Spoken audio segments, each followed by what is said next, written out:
أهلا وسهلا فيكم. اسمي أدريان، واليوم بدي أبلش مسلسلة يوتيوب عن اللهجة الفلسطينية للغة العربية. اجت لي هالفكرة لأنه صار لي سنين وأنا بدرس العربي، ولاحظت إنه بعد ما تدرس الفصحى وتكون بدك تتعلم على العامية فيش كتير مصادر بالإنترنت، وبصير كتير صعب تكون فاهم اللهجة بدون ما حدا يساعدك. على فكرة لما كنت ساكن بفلسطين كان عندي كتير أصحاب يساعدوني، بس اللي بضحك هو انه كان صعب يفسروا لي لهجتهم عشان الناس ما بتعلموا قواعد اللهجة بالمدرسة.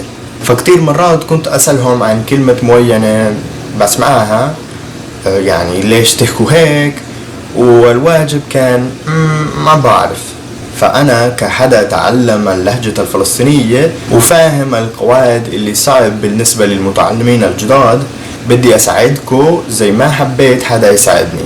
ممكن تحكي انه هالفيديوز عشان ناس عارفين شوية العربي اصلا، مثلا الحروف وافعال سهلة من الفصحى، يعني مزبوط شوي، لانه بشكل عام قواعد العامية مش كتير مختلف من الفصحى. فالاغلب بدي اعطيكم معلومات وكلمات اللي كتير صعب تاخدوها بالانترنت لحالكم، لانه الباقي بتقدروا تلاقوه بسهولة. عشان هيك بدي اعطيكم تفسيرات اللي عن جد كتير مختلفة بين العامية والفصحى. So today we're going to start with a little bit of an explanation about the sort of pronunciation and the writing of the dialect itself. We're going to talk about the dialect, and then we'll jump into some discussion of the grammar. So today we're mainly going to focus on those two things. So for these videos, I'm kind of going to assume that you can read and write Arabic, but honestly, I think that the ability to read and write Arabic is really, really useful and important. Like if you want to learn the language, it's just way more difficult to learn if you can't read it, believe it or not. Even though it's a little bit of a learning curve to get started out, it eventually really takes off a lot of the difficulty. So for these videos, I'm kind of going to assume that you can read. If you can't, then that's okay. And there's a lot of resources out there where you can learn. I'm not going to focus on that just because I want to focus on the stuff that really is not available online and would be difficult to find otherwise. So the reasons that I encourage you to focus on learning writing first, or at the same time, is that it's really an asset when it comes to studying. I would say that it's way less stressful to study Arabic reading and writing than it is by speaking and listening, which can get really overwhelming when you're really just getting started out and people are speaking to you at full pace, and you're barely getting words, or like there's words that you would know but you'd never heard it before, so your brain really takes a while to process it. You can really work on learning those words by reading and writing them consistently before you really are in a situation where you have to immediately get what it was when people are speaking it. I would say that realistically, like 80% of my communication in Arabic is through writing. Of course, I don't live in Palestine at the moment, but even when I was there, like if I want to practice or anything like that, I'm either not going to practice at all, or I'm going to practice by texting my friends, or whatever, reading posts on Instagram, whatever it may be. But that's actually a really good way to get in touch with how people really read and write and all that, like in the dialect. So I really think that's extremely useful. It's just a sort of calmer way to go about things. You can take your time, you can check your notes. Someone texts you, okay, I think I know that word. All right, you can go and you can check. You can search the internet, whatever. It's not like when people speak and you just have no time to process. Likewise, when you want to type a response back, you can sort of work through it, make sure that it's correct, and everything. And it's just a really good way to hone your skills. So eventually, speaking became sort of a way where I would practice what I had maybe kind of like learned that day, I guess, by already reading and writing and all that kind of stuff.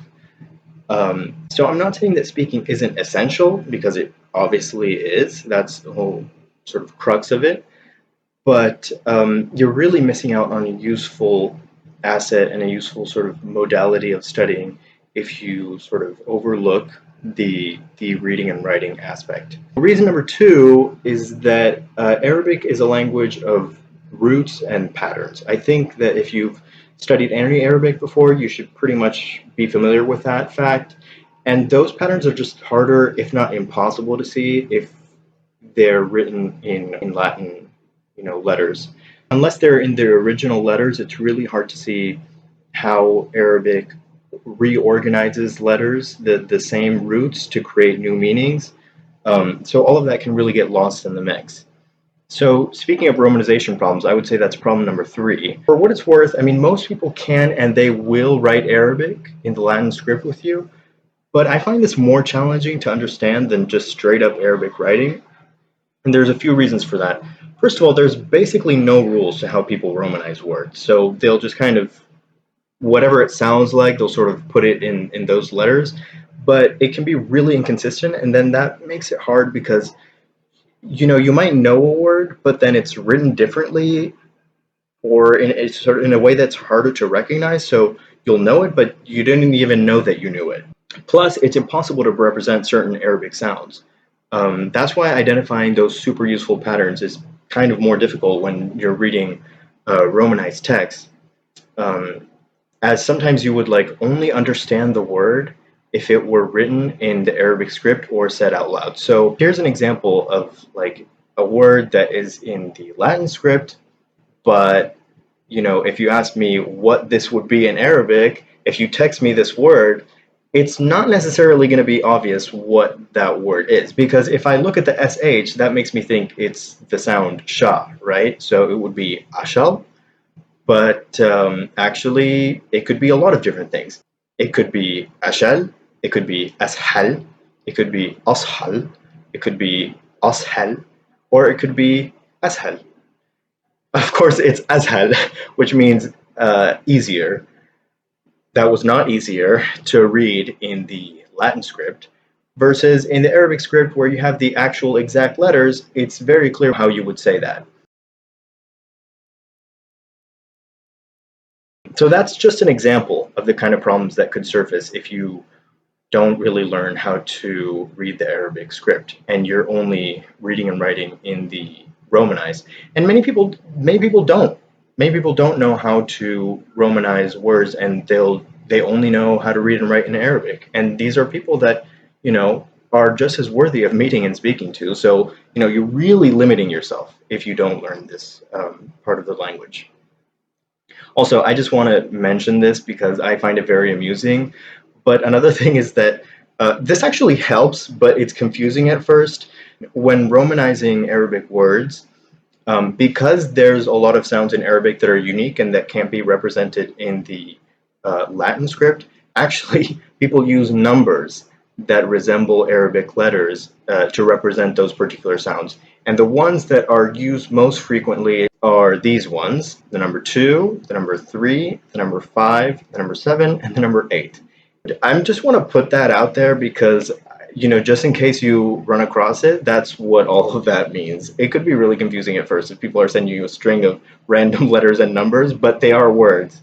And, I actually think it's clever, and I think it's more useful and more legible in a weird way than only Romanized letters. So it's worth mentioning. Okay, so point number 4 is that writing is worth learning because it's actually easier in Ammiya. It's easier to read and write in Ammiya, namely because you don't really have to worry about all the crazy sort of, because Arabic has a really intense orthography if you really get into it, but all of that goes out the window in Ammiya, which is great. You still have ways of spelling words because mostly it's phonetic in general, the language, so you just write it exactly as it sounds. But there's quite a few like intricacies that go into standard Arabic that aren't necessary in Ammiya. So when you're reading and writing in Ammiya, you don't have to expect any harakat, rarely tanween. Shadda is nice, but it's optional. And Hamza is sometimes optional. It depends. It's most often written when it's actually pronounced that way. So bati, there's a pause as opposed to bati, and that's Hamza. That you would write it there. But you wouldn't write it for like sort of nitpickier reasons, such as like the first alif in a word, or even like when you write like al akhbar, you wouldn't you wouldn't really have to write the hamza. There's really no rules, but this is all about, what is most often written. And so you don't have to worry about like, oh, is the hamza here? Or no, it's really fine. Really what matters is that you are understood and that people understand each other. Once you're familiar with the language, you don't really need that stuff to know what the words are. It's just not really necessary. So a couple examples. A word like أولا, you could write it with the shadda, you could write it with the tanween, and so on. Sometimes the tanween is nice because this could be read as ula if you didn't, but I don't think anyone's really going to make that mistake. But still, I mean, it's really just about being understood. As I was saying, the spelling is even more phonetic in Ammiya, which is also useful because then words that are pronounced differently from Fusha are actually written in the way that they would be pronounced in Ammiya. In other words, the word itself can kind of teach you some of the different pronunciation differences where they exist. So that brings me to pronunciation. Pronunciation in Ammiya is rather different than in Fusha. It's not major, but it can throw you a little bit off. And I've spoken to people who have studied only Fusha, and you can definitely tell that their background is Fusha. So first I'm going to talk about vowels. And here's an example of where the spelling is actually different to correspond with the different pronunciation. So the first example, if you're not too familiar with Arabic, this might go over your head a little bit, but if you know this letter, it's Hamza, but it's the Hamza on the Ya. So this would be just pronounced as a Hamza, but the short vowel would be Kasra. Here's an example. This word is Ra'ih. So there's the stop, but then the stop sort of is followed by this kasra, this I sound. So it's ra'ih. Now, this is a common construction that we will talk about later, but this is the Fusha spelling, and it's also the Fusha pronunciation. So the first change in Ammiya that I want to talk about is that the I, with the Hamza, turns into just a straight up ya. So this word ra'ih would become ra'yih. The just gets kind of stretched out, sort of, I don't know if I would say elongated, but it just becomes sort of smoother. As opposed to ra'ih, it's ra'yih. Similarly, the word a'ila becomes a'ila. There's no real, the stop really isn't there. So as you can see, this is actually how you would write it in Ammiya. You would write it with the ya, not with the hamza, with the thing. I mean, you could actually, but then if they read it with the hamza, but then they spoke it out loud, they would say it as a ya. But usually people just write ya, I think, because it's just easier also. So that's the first change, and I would say that in general in Ammiya, this first example sort of demonstrates a trend, which is towards vowels being sort of softer, or sort of, I don't know how to explain it other than doing this hand motion. So the next one that I want to talk about is the tamarbuta, because the tamarbuta in Fusha is basically an a sound, right? Likewise, in Ammiya, again, we sort of have it smoother, and it becomes more. So this is pretty straightforward, whereas in Fusha, it would be al-lahjat al-Falastiniya. It's almost hard for me to say it as an a, but in Ammiya, it would sound more like al-lahja al-Falastiniya. It's more of an a than an a. The initial al sound in Ammiya tends to sound more like il or el, depending on the word. But al is very sort of kind of formal sounding. And you might have noticed actually that in Fusha you have a ta between the two words. And that's because that tamarbuta, once it's sort of sandwiched between words, that it sort of becomes activated and you hear it. And so in Fusha you always hear that. But in Ammiya there's actually two possibilities. If you have them between words with articles, so in this case, اللهجة الفلسطينية, then the T doesn't really get activated, and it sort of stays as an sound. But when you have them between two words by themselves, so that would be like لهجة فلسطين, then the T does have a sound.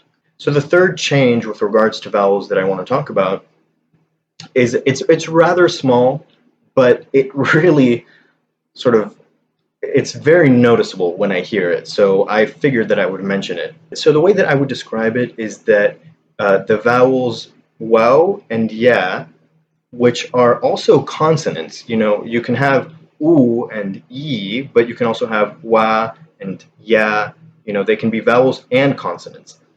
But I would say that in Ammiya, it seems like wow and ya have more of a tendency to be vowels than consonants. However, when this happens, the shape of the vowel is no longer u and e, but rather o and e. So my examples here are very sort of specific, but I think that there's really a trend here. And you see it in words like this, which in Fusha would be salt, but in Amiya it's salt. So it's not au, it's just o. So here the wow doesn't have sukun, but instead it's just a straight u, like a long u, salt. Likewise, this is not bait, it's bait. So, you don't jump onto the next, it's not salt, it's not bait, it's salt and bait. So this is different from words that in Fusha are originally long I's and long U's, which in Ammiya remain that way. So for example, the word kathir in Fusha, in Ammiya it's still katir. So the long I is still there and it still sounds like an I, as opposed to bait, which now sounds like an E. And that's because it's an adaptation of the original Fusha sound, which was different, which was not a long I. Similarly with wow, you can have a word like asfur, and in Ammiya it's still asfur, it's not asfor, Those E's and O sounds are adaptations of the original Fusha sound, so they occur when that happens. Likewise, I think probably the most common example of this is actually the word and, because the word and in Fusha is wa, but in Ammiya it's just u.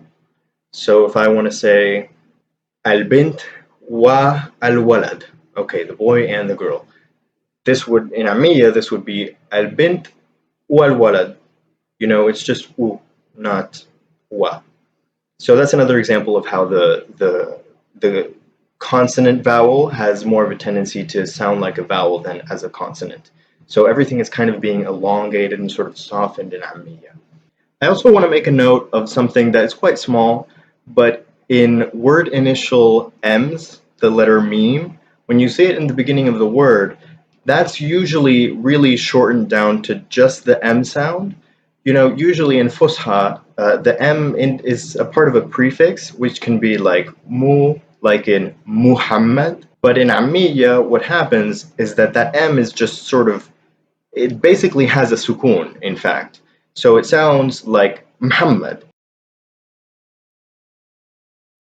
So now as for the consonants, here's where we can have a little bit of fun, because in Ammiya, a lot of the consonants sound a bit different.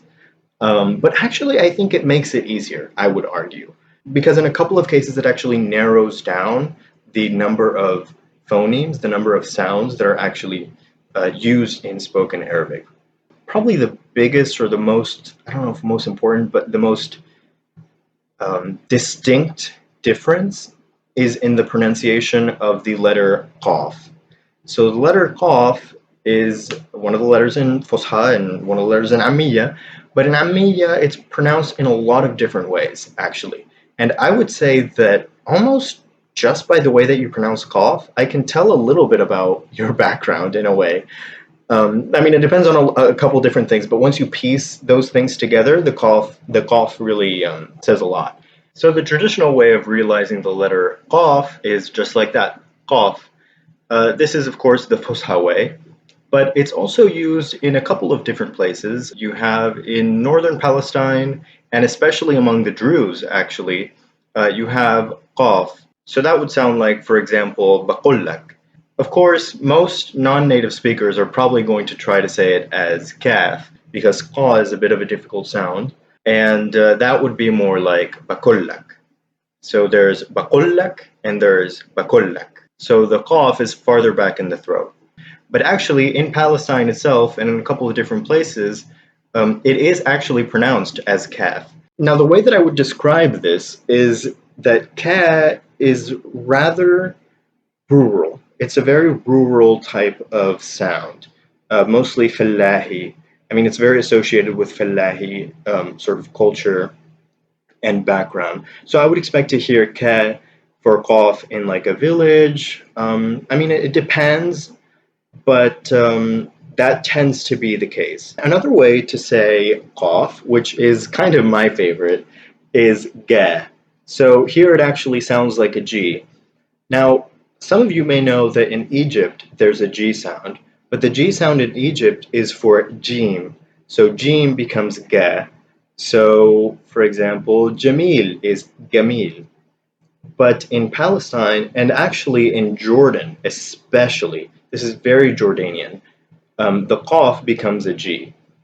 You know, me and my friend were having a little bit of trouble figuring out where exactly we would associate it with outside of Jordan, because it's definitely used in Palestine. Definitely among the Bedouin. So the Bedouin are especially Gaf speakers.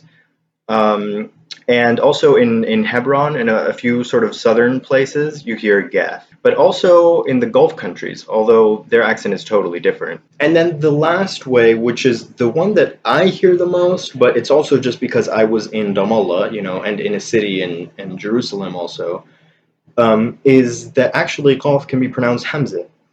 And I would say, yeah, I would say that this is probably the most common, really, the one that's most heard, because I believe that in Egypt it's also often pronounced this way, and in Lebanon also.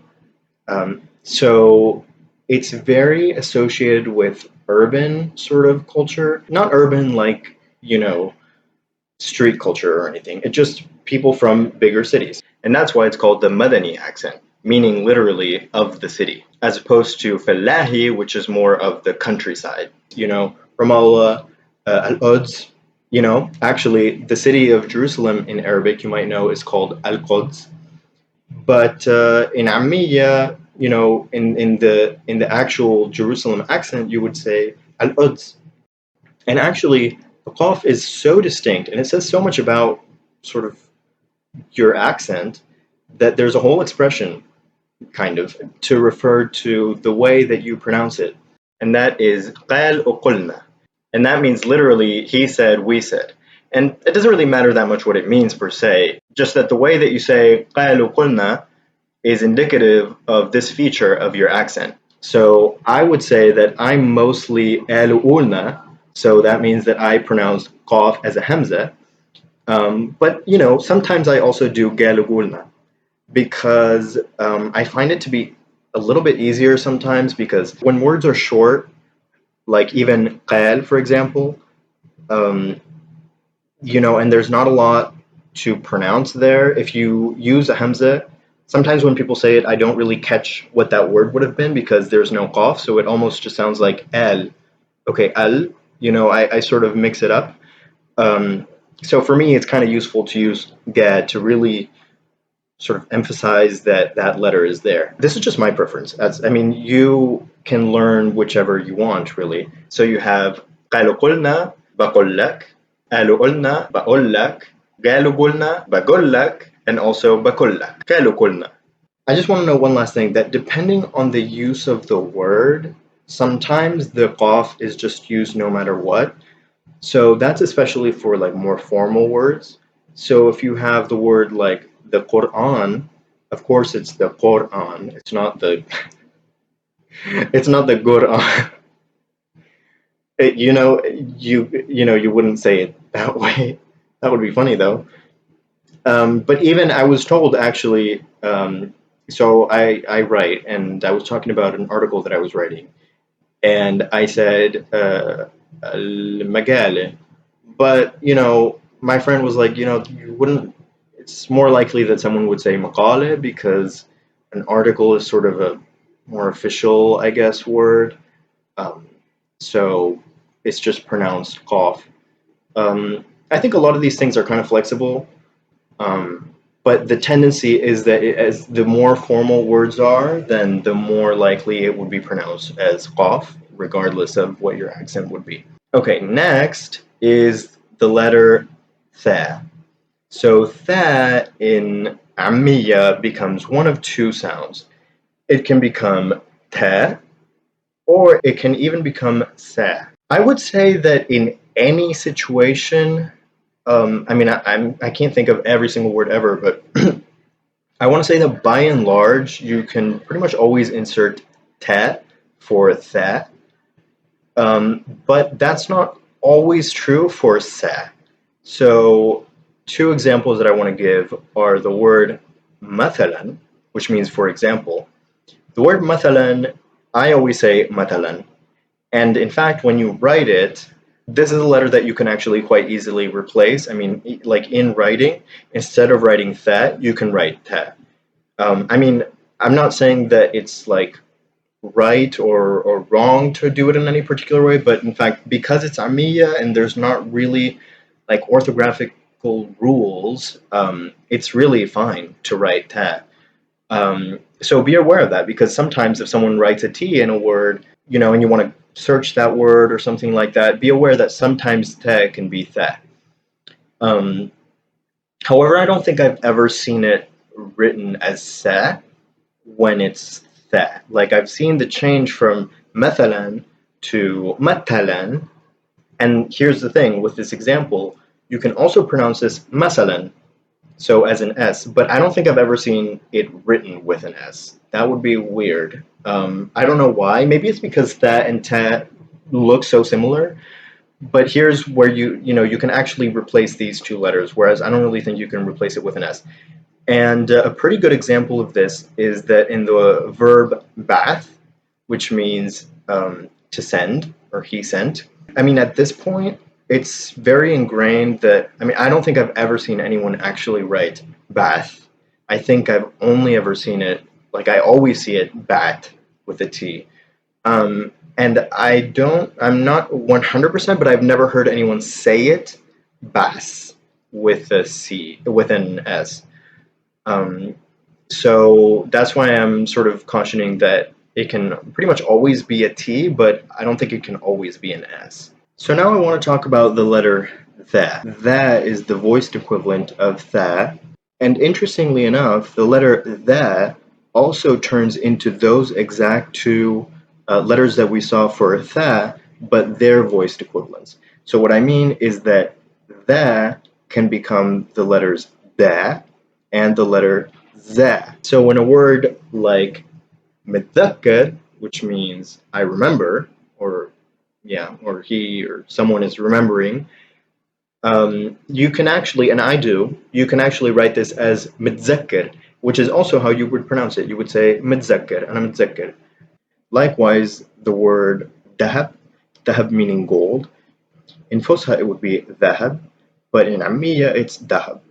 So this is another example where the new pronunciations actually replace the old one in writing as well. In fact, I think it's a little bit more flexible because I think the change from tha to sa was not always expressed in writing. It's more common to write it as ta. But I think for the letter da and za are both fair enough. Now here is something a little bit tricky, which is the very last thing that I want to talk about, and that's the letter va. So the letter va is one of those letters like saw and thaw and thaw. They call them the dark letters. They have this, they change the vowels around them. This is a process in linguistics, it's called pharyngealization. What's important is that this letter thaw, just as it is the pharyngalized form of the letter tha, it actually also has a tendency to transform into the same exact letters as that, namely da and za. But in their pharyngalized forms. I know that sounds weird, but what that means is that the letter va can become ba, so the del with the dark sound, so ba, and it can also become zain with the pharyngalization, with the dark sound. So that would sound like wa, which is actually hard to even write because it's not in the Arabic alphabet. You know, it's actually a sound that doesn't exist in the alphabet. So there's no real change in the writing, but the pronunciation is a bit different and it's closer to ze. So in a word like muwazzaf, this would actually sound like muwazzaf, which is more like a z than a that. But you can also have this with dad. So the word dhuhr can become dhuhr. This is linguistics talk, but basically what we see is that the non-sibilant fricative, which is tha, tha, and va, become either sibilant fricatives, sa, za, and va, or stops, which is ta, da, and ba. So it's kind of interesting that there's this actual sort of consistency in how these sounds change. You know, if that kind of just goes over your head and you don't really care about linguistics or anything like that, that's totally fine. But I think this would maybe help me sort of remember how the different sounds change. And you can see that it's not just totally random, you know, it actually follows kind of a pattern. So that about does it for the introduction on writing and pronunciation in Arabic. I hope these tips are useful. I hope they motivate you, and I hope you'll stay with me as we start actually talking about some of the grammar differences, learn some vocab, um, and then we can start really making sentences. So, yeah, thank you so much.